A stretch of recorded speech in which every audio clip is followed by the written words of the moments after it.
Welcome, ladies and gentlemen. My name's Matt Heffernan, and this is another Live Life story. Today's topic, another type of adversity. While 20% of children are molested, 28% are physically and emotionally abused. That's a picture of my family. My father was a volcano ready to erupt. If he had a bad day at work, we had a bad night at home.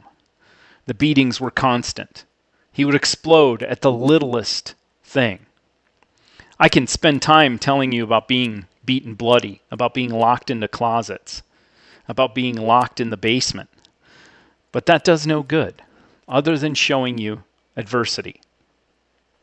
For me, my escape was hockey. First watching it, then skating out on the pond, then saving to buy all my own equipment, and finally signing up for hockey camp.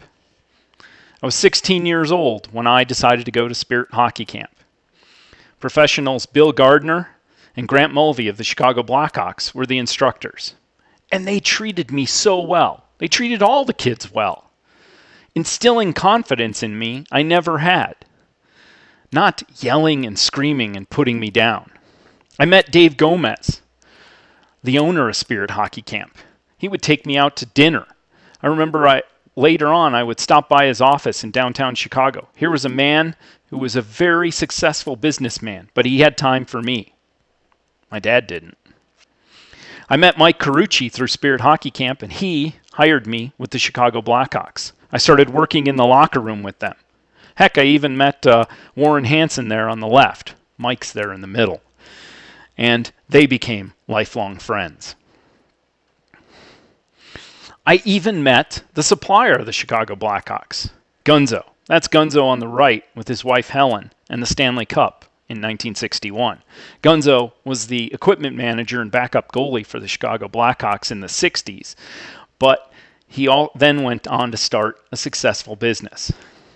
And these are all the guys at Gunzo's I hung out with, guys with nicknames like Provolone and Hollywood. And they've all become lifelong friends.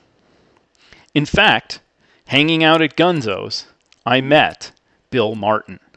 And Bill Martin was the attorney you heard about in the last story. Bill Martin coaxed me into going to therapy. And that made a huge difference in my life. What did all these people do? All of them treated me with kindness, dignity, and respect. Kindness, dignity, and respect I didn't get at home.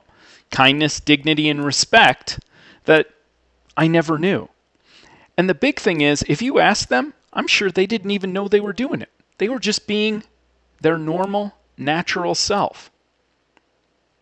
Joseph Campbell's quote here is important. Find a place inside where there's joy, and the joy will burn out the pain. We all suffer from obstacles, from challenges in life. I had a lousy home life. But I found joy in hockey, and that burned out all the pain. Live life.